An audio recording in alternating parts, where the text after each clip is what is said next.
Indians, ನಾನು ನಿಮ್ಮ ಅಜ್ಜಿಗೆ ನಾನು ನಿಮ್ಗೆ ತೋರಿಸೋದು ಯಮಹಾ RX 135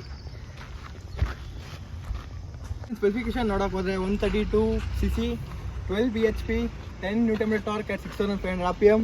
ಸೊ ಇದಕ್ಕೆ ಬರೋದು ಸಿಂಗಲ್ ಸಿಲಿಂಡರ್ 2 ಸ್ಟ್ರೋಕ್ ಗಾಡಿ.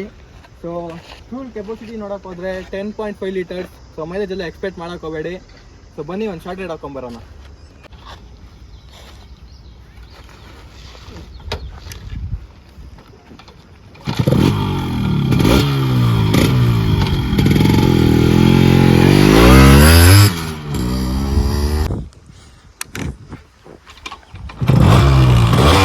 ಗಾಡಿ ಸ್ಟಾರ್ಟ್ ಆಗಿದ ತಕ್ಷಣ ಗಾಡಿ ಗೇರ್ ಹಾಕೊಂಡು ಹೋಗ್ತಾ ಇರಬೇಕು, ಅವಾಗ ಇರೋ ಫೀಲು ಗಾಡಿದು. ಗಾಡಿ ಬಗ್ಗೆ ಹೇಳೋಕ್ಕೆ ಹೋಗ್ಬಾರ್ದು, ಯಾಕಂದರೆ ನಿಮ್ಗೆಲ್ಲ ಗೊತ್ತಿರೋದೇನೆ. ಸೊ ನಮ್ಗೆ ಒಳ್ಳೆ ಎಕ್ಸ್ಪೀರಿಯನ್ಸ್ ಆಗಲಿ ಅಂತ ಒಂದು ವಿಡಿಯೋ ಮಾಡ್ತಾಯಿದ್ದೀವಿ. So let's start the ride. Full ನೋಡಿ ಯಾವ ಲೆವೆಲ್ ಆಗಿದೆ.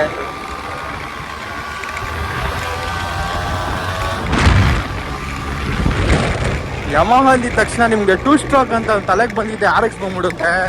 ಯಾಕೆ ಅಂದರೆ ಆ ಥರ ಹೆಸರು ಮಾಡಿತ್ತು ಗಾಡಿ. ಸೊ ನಮ್ಗೆ ಯಮಹಾ ಅಂತ ಇಷ್ಟಪಡೋ ಗಾಡಿನೇ RX. ಸೊ ಅದಾದಮೇಲೆ ಬಿಕ್ಕಿದೆಲ್ಲ. ಸೊ ಬ್ರೇಕಿಂಗ್ ಅಷ್ಟೇ ಚೆನ್ನಾಗಿದೆ, ಬಟ್ ನೀವು ನೋಡ್ಕೊಬೇಕಷ್ಟೇ, ಹಳೆ ಗಾಡಿಗಳಲ್ವಾ. ಸೊ 0 to 100 ಜಸ್ಟ್ 11 ಸೆಕೆಂಡ್ಸಲ್ಲಿ ಹೋಗುತ್ತಂತೆ. ಸೊ ಬನ್ನಿ ಟೆಸ್ಟ್ ಮಾಡೋಣ.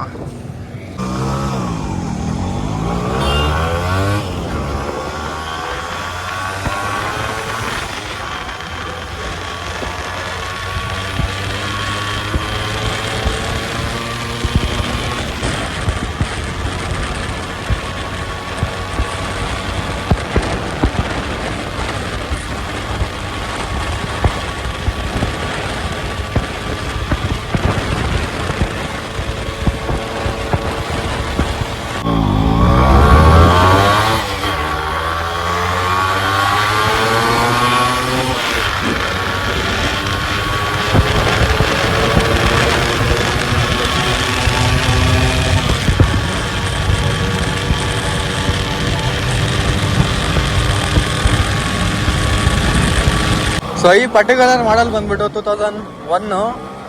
ಸೊ ಇಂಡಿಕೇಟರ್ ಸಮೇತ ಎಲ್ಲ ವರ್ಕ್ ಆಗುತ್ತೆ. ಸೊ ನೋಡಿ, ಸೊ ಗಾಡಿ ಓಡ್ಸೋಕೆ ಮಾತ್ರ next level. So thanks to Nitin and his team to giving this bike. So ನಮ್ಮ ನಿತಿನ್, ನಿತೇಶ್, ಲಿಖಿತ್ ಅವ್ರಿಗೆಲ್ಲ ತುಂಬ ಥ್ಯಾಂಕ್ಸ್. ಆಮೇಲೆ ಗಾಡಿ ಮಾತ್ರ ನೆಕ್ಸ್ಟ್ ಲೆವೆಲಾಗಿ ನೋಡ್ಕೊಂಡು ಇದ್ದಾನೆ ನಿತಿನು. ಸೊ ಥ್ಯಾಂಕ್ ಯು ಮಚ್ಚ. ಸೊ ಗಾಡಿ ಓಡಿಸೋ ಫೀಲೇ ಬೇರೆ, ಈ ಗಾಡಿಗಳು ಎಲ್ಲ ಓಡಿಸೋ ಕದರೇ ಬೇರೆ, ಹೋಗೋ ರೀತಿನೇ ಬೇರೆ. ಸೊ ಕಂಟ್ರೋಲ್ ಸ್ವಲ್ಪ ನೀವು ಸ್ಟಾರ್ಟರ್ಸ್ ಏನೇನು ಆಗಿದ್ರೆ ಕಂಟ್ರೋಲ್ ಸ್ವಲ್ಪ ನೋಡ್ಕೊಳ್ಳಿ, ಯಾಕಂದರೆ ಎತ್ತಾಕ್ಬಿಡುತ್ತೆ ಗಾಡಿ ಒಂದೇ ಸತಿ. ಸೊ ಗಾಡಿ ಬಗ್ಗೆ ಹೇಳಬೇಕು ಅಂದರೆ ಓನರ್ ಫುಲ್ ಸ್ಟಾಕ್ ಆಗಿಬಿಟ್ಟಿದ್ದಾರೆ. ಸೊ ಆರನ್ ಕೂಡ ವರ್ಕ್ ಆಗುತ್ತೆ. ಸೊ ಎಲ್ಲ ವರ್ಕಿಂಗ್ ಕಂಡೀಷನಲ್ಲೇ ಇದೆ. ಸೊ ಪಾರ್ಟ್ಸ್ ಎಲ್ಲ ಸ್ವಲ್ಪ ಚೇಂಜ್ ಮಾಡಿದ್ದಾರೆ, ಬಟ್ ಎಲ್ಲ ಸ್ಟಾಕಲ್ಲೇ ಇದೆ. ಆಮೇಲೆ ಗಾಡಿ ಬಗ್ಗೆ ಹೇಳಬೇಕು ಅಂದರೆ ಎಲ್ಲರಿಗೂ ಡ್ರೀಮ್ ಇರುತ್ತೆ ಇಂಥ ಗಾಡಿ ಇರಬೇಕು ಅಂತ. ಎಸ್ಪೆಷಲಿ RX ಅಂದರೆ 2 ಸ್ಟ್ರೋಕ್ ಅಂದಿದ್ದ ತಕ್ಷಣ RX ನೆನಪು ಬರೋದು ನಮಗೆ. So boys, if you have a dream, so you will achieve one day. So ನನಗೆ ತುಂಬ ಇಷ್ಟ ಆಯಿತು ರೈಡು. ಸೊ ನಮ್ಮ ಶೆಟ್ಟಿನ ಓಡಿಸಿದ್ದಾನೆ. ಸೊ ಈ ಗಾಡಿ ತುಂಬಾನೇ ವೆಯ್ಟ್ಲೆಸ್, ಆ್ಯಕ್ಚುಲಿ ವೆಯ್ಟ್ಲೆಸ್ಸು ಮತ್ತು ಸಣ್ಣ ಆಗಿರೋದ್ರಿಂದ ಹೈ ಸ್ಪೀಡಿಂಗ್ ತುಂಬ ಅಡ್ವಾಂಟೇಜ್ ಆಗುತ್ತೆ.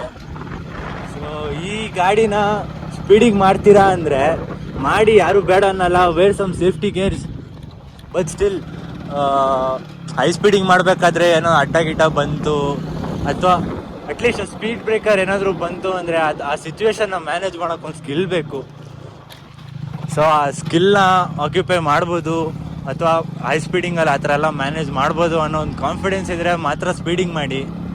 ಆಮೇಲೆ ಈ ಗಾಡಿನ ತೊಗೊಂಬಿಟ್ಟು ಸುಮ್ಮನೆ ಒಂದು ಕಡೆ ನಿಲ್ಲಿಸ್ತೀರಾ ಅಂದರೆ ಆ ಥರ ಮಾಡಬಾರ್ದು. ಆ್ಯಕ್ಚುಲಿ ಇದಕ್ಕೊಂದು ಲೈಫ್ ಅಂತ ಇರುತ್ತೆ. ತುಂಬ ಜನ ಇದು ಡ್ರೀಮ್ ಬೈಕ್ ಅಂತಿರುತ್ತೆ. ನೋಡಿ ನಮ್ಮ ನಿತಿನ್ ಅವ್ರು ಎಷ್ಟು ಕ್ಲೀನಾಗಿ ನೋಡ್ಕೊಂಡಿದ್ದಾರೆ ಅಂದರೆ ಗಾಡಿ ಮೇಲೆ ಒಂದು ಸಣ್ಣ ಸ್ಕ್ರ್ಯಾಚ್ ಕೂಡ ಹುಡ್ಕೋಕ್ಕಾಗಲ್ಲ.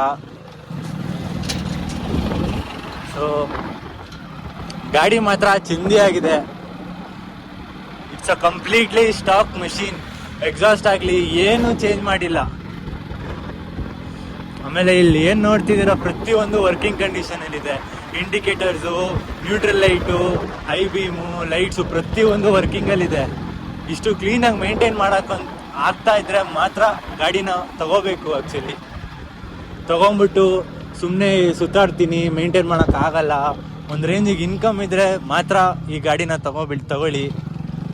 ವಿಡಿಯೋ ಎಂಡ್ ಮಾಡೋಕ್ಕಿಂತ ಮುಂಚೆ ಎಕ್ಸಾಸ್ಟ್ ನೋಟ್ ಕೇಳಿಸ್ಕೊಳ್ಳಿ.